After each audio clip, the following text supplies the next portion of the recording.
Hello Matholics, welcome to Nivan math academy. आज का हमारे पास टॉपिक है जनरलाइज्ड कोऑर्डिनेट। ठीक है, अब हमने बचपन में ये कोऑर्डिनेट वाला पोर्शन देखा है, तो हम सबसे पहले देखेंगे कि कोऑर्डिनेट क्या होते हैं, फिर उसके बेस पे जनरलाइज्ड कोऑर्डिनेट किस तरीके से डिफाइन किए गए हैं वो चीज़ देखेंगे।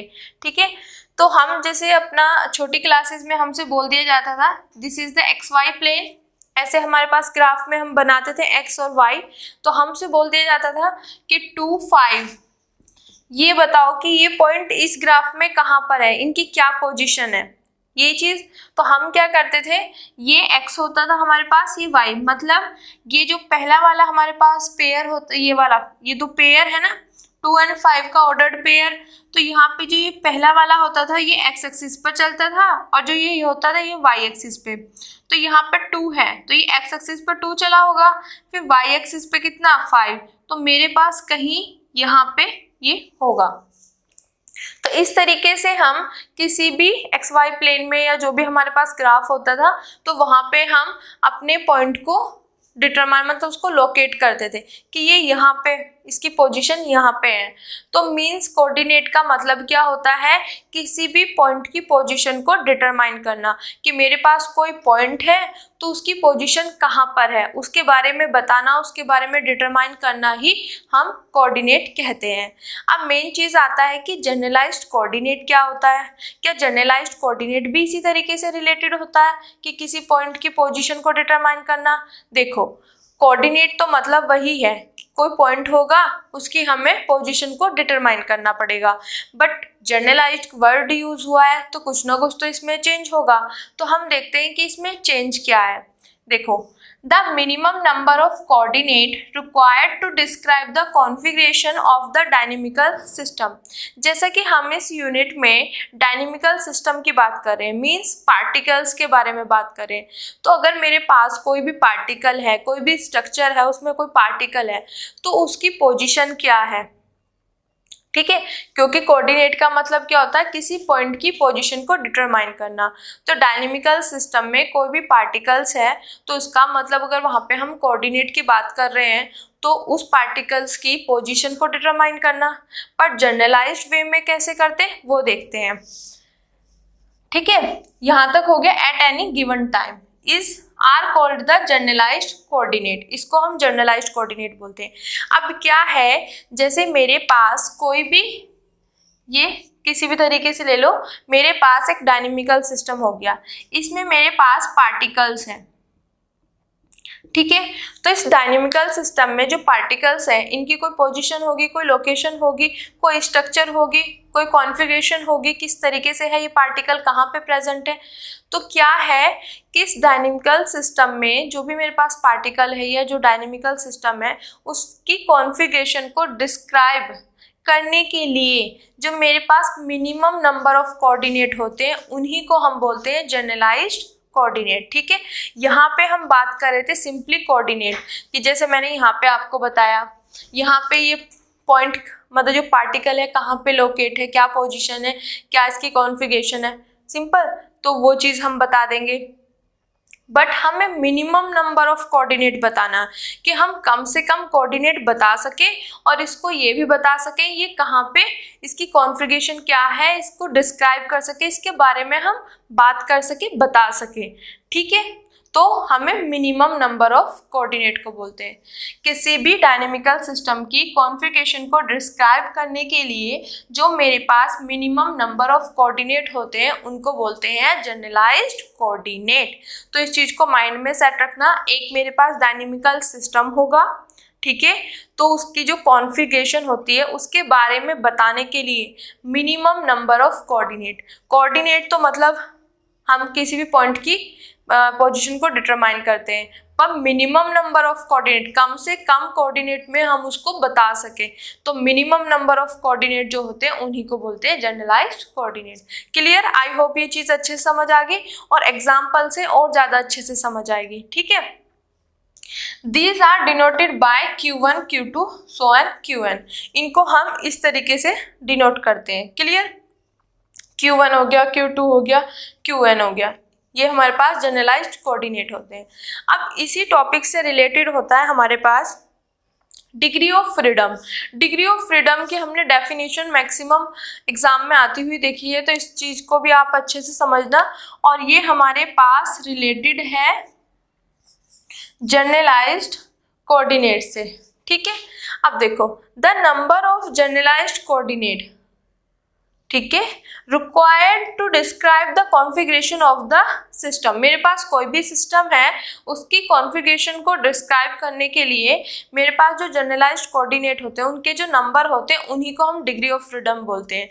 तो यहाँ से हमारे पास क्या कंक्लूजन निकला कि जनरलाइज्ड कोऑर्डिनेट क्या होते हैं हमारे पास, मिनिमम नंबर ऑफ कोऑर्डिनेट जो हमारे पास किसी भी डायनेमिकल सिस्टम की कॉन्फ़िगरेशन को डिस्क्राइब करने के लिए रिक्वायर्ड होते हैं, ठीक है। देन जितने नंबर ऑफ, मतलब जहाँ पे मिनिमम नंबर ऑफ कोऑर्डिनेट थे ना, तो मेरे पास जो जनरलाइज्ड कोऑर्डिनेट आएंगे उनके जो नंबर होंगे उन्हीं को बोलेंगे डिग्री ऑफ फ्रीडम। जैसे कहीं पे मेरे पास जनरलाइज्ड कोऑर्डिनेट 3 आए, ठीक है, तो मेरे पास डिग्री ऑफ फ्रीडम क्या होगा 3। जैसे मेरे पास जनरलाइज्ड कोऑर्डिनेट आ गए एक्स वाई जेड, ये मेरे पास जनरलाइज्ड कोऑर्डिनेट है, तो डिग्री ऑफ फ्रीडम कितने हुए 3। तो मतलब डिग्री ऑफ फ्रीडम मेरे पास क्या होती है, नंबर ऑफ जनरलाइज्ड कोऑर्डिनेट।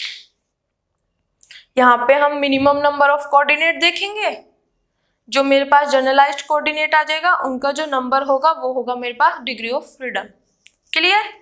अब देखो डिग्री ऑफ फ्रीडम हम फाइंड किस तरीके से करते हैं, यहाँ पे इसका होता है इक्वल टू dn माइनस के। अब dn माइनस के होता क्या है, d मेरे पास होती है डायमेंशन, जिस भी स्पेस में हम बात कर रहे हैं, 2D डायमेंशन में कर रहे हैं, 1 डायमेंशन में कर रहे हैं या 3 डायमेंशन में कर रहे हैं, जिस डायमेंशन में हम बात करें वो आएगा मेरे पास यहाँ पे d। देन कैपिटल N मेरे पास जो होता है वो होता है नंबर ऑफ पार्टिकल्स, कि हमारे पास कितने पार्टिकल्स की बात कर रहे हैं, 1 पार्टिकल की बात कर रहे हैं या 2 पार्टिकल की बात कर रहे हैं। K जो होता है वो होता है मेरे पास नंबर ऑफ कंस्ट्रेंट, मतलब जो जिस पार्टिकल की हम जिस सिस्टम में बात करें उसके ऊपर रिस्ट्रिक्शन क्या है, कितनी रिस्ट्रिक्शंस है, नंबर ऑफ रिस्ट्रिक्शंस होती है स्मॉल k। क्लियर। अब देखते हैं आगे। अब यहाँ पे हम एग्जाम्पल करेंगे। अब हमने इनकी डेफिनेशन समझ ली, डेफिनेशन के बेस पे ही हम एग्जाम्पल करेंगे, ठीक है। ये माइंड में सेट कर लेना। जनरलाइज्ड कोऑर्डिनेट मीनिंग क्या होता है, मिनिमम नंबर ऑफ कोऑर्डिनेट, और the number of generalised coordinate, generalised coordinate के जितने नंबर है उसी को बोलते हैं डिग्री ऑफ फ्रीडम। तो अगर कहीं पर मुझे जनरलाइज्ड कोऑर्डिनेट फाइंड करने वाली बात आई, तो कि इसके जनरलाइज्ड कोऑर्डिनेट क्या होंगे, इस सिचुएशन में जनरलाइज्ड कोऑर्डिनेट क्या होंगे, तो वहाँ पे हम हेल्प लेंगे डिग्री ऑफ फ्रीडम का। क्यों? क्योंकि जितने डिग्री ऑफ फ्रीडम होंगे उतने ही नंबर ऑफ जनरलाइज्ड कोऑर्डिनेट होंगे। नंबर ऑफ जनरलाइज्ड कोऑर्डिनेट की जो हम निकालेंगे कि इसमें 3 जनरलाइज्ड कोऑर्डिनेट है या 4 है या 5 है, तो उसके नंबर किसके इक्वल होता है, डिग्री ऑफ फ्रीडम। तो डिग्री ऑफ फ्रीडम जैसे ही हमारे पास आई, अगर 3 आई है डिग्री ऑफ फ्रीडम, तो मैं कह सकती हूँ 3 जनरलाइज्ड कोऑर्डिनेट, ठीक है, क्योंकि नंबर ऑफ जनरलाइज्ड कोऑर्डिनेट ही हमारे पास क्या होते हैं, डिग्री ऑफ फ्रीडम। अब देखो मैंने यहाँ पे फर्स्ट एग्जाम्पल लिखा है, इजी लिखा है, वो चीज समझने की कोशिश करना। Single free particle in 2 dimension, मतलब मेरे पास 2 डायमेंशनल स्पेस है, उसमें एक सिंगल फ्री पार्टिकल ले रहे हैं। तो मेरे पास 2 डायमेंशन स्पेस ऐसे होता है एक्स वाई प्लेन, ठीक है, इसमें कोई मेरे पास पार्टिकल है। अब पार्टिकल क्या है मेरे पास, फ्री है। तो पहले हम लैंग्वेज में देखते हैं, फिर with the help of this हम इसको देखेंगे कि क्या हमारा जो यहाँ पे जनरलाइज्ड कोऑर्डिनेट आए हैं क्या वो एक्यूरेट आए हैं, वो चेक करेंगे। तो देखो 2 डायमेंशन लिख लिया और मेरे पास सिंगल फ्री पार्टिकल है, मतलब सिंगल है और उस पर कोई रिस्ट्रिक्शन नहीं है, वो फ्री पार्टिकल है। तो देखो 2D डायमेंशन में किसी भी पॉइंट को लोकेट करने के लिए हमारे पास एक्स एक्सिस पे कितना चला, वाई एक्सिस पे कितना चला, तो हम इस तरीके से लेते हैं, ठीक है, एक्स एक्सिस पे कितना चला, वाई एक्सिस पे कितना चला, इसी तरीके से करते हैं। तो 2D डायमेंशन में किसी भी पॉइंट को या किसी भी पार्टिकल को उसकी पोजीशन, उसकी मतलब उसको डिस्क्राइब करने के लिए हमें मिनिमम नंबर ऑफ कोऑर्डिनेट कितने चाहिए, 2, एक एक्स और एक वाई। मिनिमम कोऑर्डिनेट का मतलब हो गया कि इस पॉइंट की पोजीशन को डिटरमाइन करना, पर मिनिमम नंबर ऑफ कोऑर्डिनेट कितने हुए मेरे पास, 2। मैं अगर एक्स से मैं बोलूं कि ये x है, या मैं सिंपल सा बोलूं यहाँ पे 2, कि 2 को इस 2 डायमेंशनल स्पेस में बताओ कहाँ पर है। ये तो मेरे पास 1 डायमेंशनल का है, मैं बात कर रही हूँ 2 डायमेंशनल का, तो हम इसको लोकेट नहीं कर सकते। अब आप कहोगे कि हम यहाँ पे कर देंगे, ठीक है, ये मेरे पास 2 0, ठीक है, अगर यहाँ पे करूँ तो 0 2, तो तब भी मेरे पास एक 0 एक 2, मतलब मिनिमम जो चाहिए मेरे को कोऑर्डिनेट 2 चाहिए। तो इसका मतलब क्या है मेरे पास कि 2 डायमेंशनल स्पेस में किसी भी पार्टिकल को लोकेट करने के लिए उसकी पोजीशन या उसकी मतलब उसको डिस्क्राइब करने के लिए मिनिमम नंबर ऑफ कोऑर्डिनेट कितने होने चाहिए, 2। तो यहाँ पे मेरे पास जनरलाइज्ड कोऑर्डिनेट कितने हो गए, 2। और कौन कौन से होगी, एक्स एंड वाई।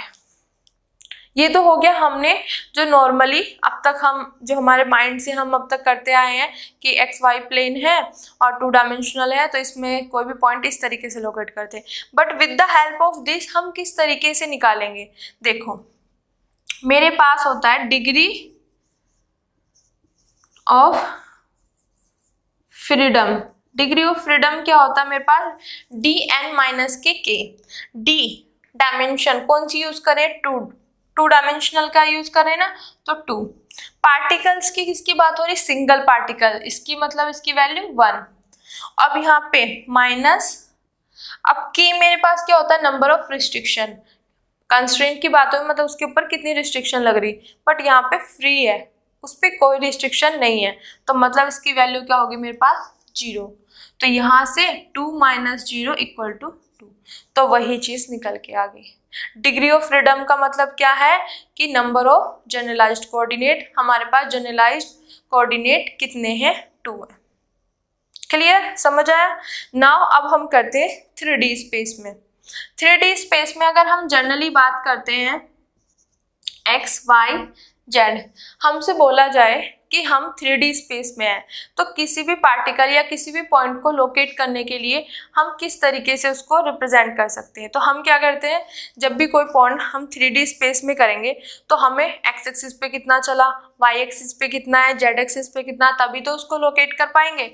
तो इसके लिए हमें यहाँ पे X Y Z minimum number of coordinate ये 3 चाहिए, इसके बिना हम इसको प्रेजेंट 3D स्पेस में प्रेजेंट नहीं कर सकते, इसको हम लोकेट नहीं कर सकते, इसकी पोजीशन नहीं बता सकते। अगर मैं कहूँ दिस एक्स वाई, तो ये तो 2 डायमेंशन वाला है, इसको मैं 3D में कैसे कर सकती हूँ रिप्रेजेंट, बाई चांस ये बोल दें तो this is not 2 dimension, 3 dimension में, यहाँ पे जेड की वैल्यू 0 है, पर ये 3 डायमेंशन का ही है, ठीक है। तो ये चीजें ध्यान रखना। तो हमारे पास क्या आया कि जो 3D स्पेस होता है हमारे पास, 3D स्पेस में किसी भी पॉइंट की पोजीशन को डिटरमाइन करने के लिए हमारे पास जो कोऑर्डिनेट होते हैं वो एक्स वाई जेड होते हैं। तो अगर मैं किसी पार्टिकल को यहाँ पे 3D स्पेस में प्रेजेंट करूँ, उसकी कॉन्फ़िगरेशन देखूँ, उसको डिस्क्राइब करने के लिए मुझे मिनिमम नंबर ऑफ कोऑर्डिनेट कितने की नीड है, 3 की। किस किस की, एक्स वाई एंड जेड, इन तीनों की नीड है। अगर इनमें से एक भी कम होता है तो मैं प्रेजेंट नहीं कर पाऊंगी, उसकी मतलब उसको डिस्क्राइब नहीं कर पाऊंगी उस पार्टिकल को, ठीक है, वो फिर 2D में चला जाएगा, 3D में नहीं आएगा। तो मिनिमम नंबर ऑफ कोऑर्डिनेट कितने चाहिए यहाँ पे 3D स्पेस में प्रेजेंट करने के लिए, 3। तो जनरलाइज्ड कोऑर्डिनेट कितने हो गए, 3। ये हो गया मेरे पास डेफिनेशन से। अगर मैं इससे निकालूं तब क्या आएगा, देखो एक minute, degree of freedom, degree of freedom कितने होंगे मेरे पास वो देखते हैं, डी एन माइनस के। डी की वैल्यू मेरे पास क्या है यहाँ पे, डायमेंशन 3 डायमेंशनल में हम बात करें, मल्टीप्लाई एन, पार्टिकल्स क्या है मेरे पास, सिंगल पार्टिकल, ठीक है, माइनस के। रिस्ट्रिक्शन क्या है, नंबर ऑफ कंस्ट्रेंट क्या है, यहाँ पे जो रिस्ट्रिक्शन लग रही है, रिस्ट्रिक्शन मेरे पास यहाँ पे फ्रीली मूव कर रहा है, इस पे कोई रिस्ट्रिक्शन नहीं है, तो यहाँ पे 0। तो ये मेरे पास क्या आ जाएगा, 3 - 0 = 3। तो 3 ही मेरे पास, क्योंकि डिग्री ऑफ फ्रीडम अगर 3 है तो इसका मतलब इसमें नंबर ऑफ जनरलाइज्ड कोऑर्डिनेट कितने होंगे, 3, तो वे आ गए, ठीक है। तो आई होप ये चीज आपको अच्छे से समझ आया हो। ठीक है। अगर बाई चांस में यहाँ पे जैसे सिंगल हो रहा है, अगर मैं यहाँ पे टू पार्टिकल्स कर दूं कि टू फ्री पार्टिकल जो है वो इन 2D स्पेस में, तो अगर 2 आ जाएगा यहाँ पे, तो देखना यहाँ पे, तो नंबर ऑफ पार्टिकल्स सिर्फ मेरे पास d तो सेम ही रहेगा 2 डायमेंशन, n की वैल्यू मेरे पास आ जाएगी 2 और रिस्ट्रिक्शन कोई है ही नहीं, तो यहाँ पे मेरे पास क्या आ जाएगा, दिस इज 4 और यहाँ पे भी मेरे पास क्या आ जाएगा 4, तो यहाँ से मेरे पास आ जाएगा 4। डिग्री ऑफ फ्रीडम कितनी होगी मेरे पास 4, इसका मतलब नंबर ऑफ जनरलाइज्ड कोऑर्डिनेट कितने हो गए 4। अब जनरली अगर हम देखें, एक पार्टिकल ये रहा, मेरे पास 2 चाहिए, तो एक कहीं और होगा दिस, तो इसको भी प्रेजेंट करने के लिए मेरे पास यहाँ पे जैसे मैंने मान लिया Z और W मान लिया, ठीक है, तो इसको प्रेजेंट करने के लिए मेरे पास 2 डायमेंशन में कम से कम 2 कोऑर्डिनेट चाहिए। एक यहाँ पे इस पार्टिकल को प्रेजेंट करने के लिए मिनिमम नंबर ऑफ कोऑर्डिनेट कितने चाहिए 2, और यहाँ पे भी, तो टोटल मेरे पास कितने हो गए 4।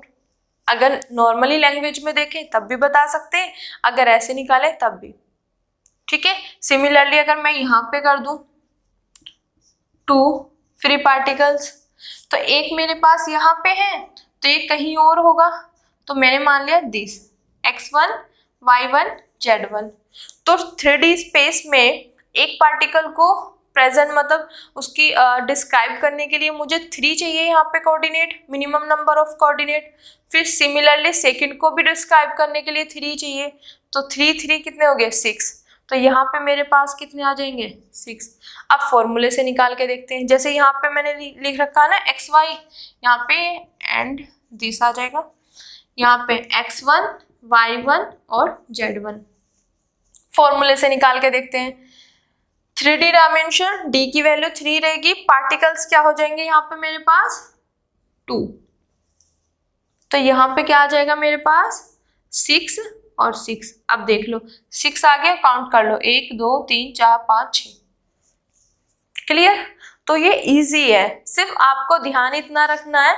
आप जनरली भी अपना देख सकते हो, अगर आपको अच्छे से आप इस चीज को माइंड लगा के देख सकते हो कि सिंपली ऐसे है, एंड फॉर्मूले से भी आप फाइंड कर सकते हो कि dn माइनस के।